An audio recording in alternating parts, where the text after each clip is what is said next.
कुछ दिनों पहले मेरठ में मुस्कान नाम की पत्नी ने अपने प्रेमी साहिल शुक्ला के साथ मिलकर पति सौरभ राजपूत की हत्या कर दी थी।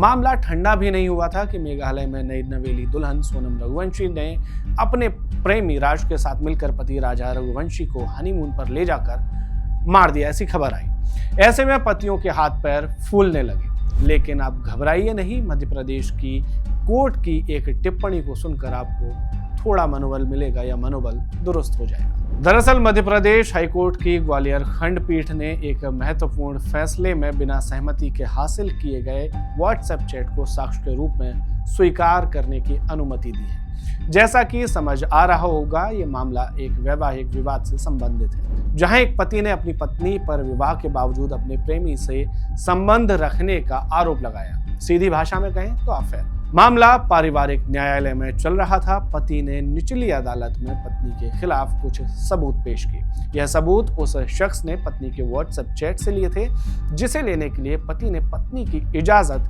नहीं ली थी। लिहाजा गुप्त रूप से पति ने इस मिशन को अंजाम दिया था। कोर्ट में हुई इस बहस से पता चला कि पति ने पत्नी के मोबाइल फोन पर एक थर्ड पार्टी ऐप इंस्टॉल किया था, जिसके माध्यम से उसकी पत्नी का व्हाट्सएप चैट ऑटोमेटिकली उसके फोन में पहुंच जाता था। फिर क्या था, इधर अपने प्रेमी के साथ इलू इलू करती पत्नी, पति को एक एक चैट मिलता रहता। ऐसे में एक लॉयल पार्टनर पर क्या गुजर रही होगी, उसका अंदाजा भी आप लगा सकते हैं।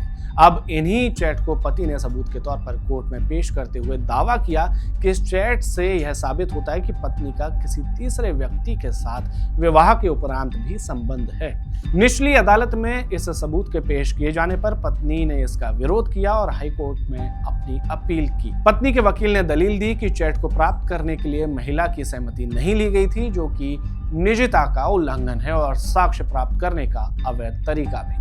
उस पर हाईकोर्ट के न्यायाधीश आशीष श्रोती ने इस मामले पर सुनवाई करते हुए कहा कि पारिवारिक न्यायालय अधिनियम की धारा 14 के तहत निजी व्हाट्सएप चैट को साक्ष्य के रूप में स्वीकार किया जा सकता है, भले ही वह व्यक्ति विशेष की सहमति के बिना प्राप्त किया गया हो या फिर भारतीय साक्ष्य अधिनियम 1872 के तहत स्वीकार्य न हो। न्यायाधीश श्रोती ने साफ साफ कहा कि सबूत स्वीकार होने का मतलब यह नहीं है कि इसे हासिल करने का अवैध तरीका नागरिक या आपराधिक कानून या दोनों के तहत नहीं आता है। जज की इस टिप्पणी के बाद पत्नी की ओर से यह तर्क दिया गया कि यह निजता के अधिकार और उनके मौलिक अधिकारों के अंतर्गत आता है।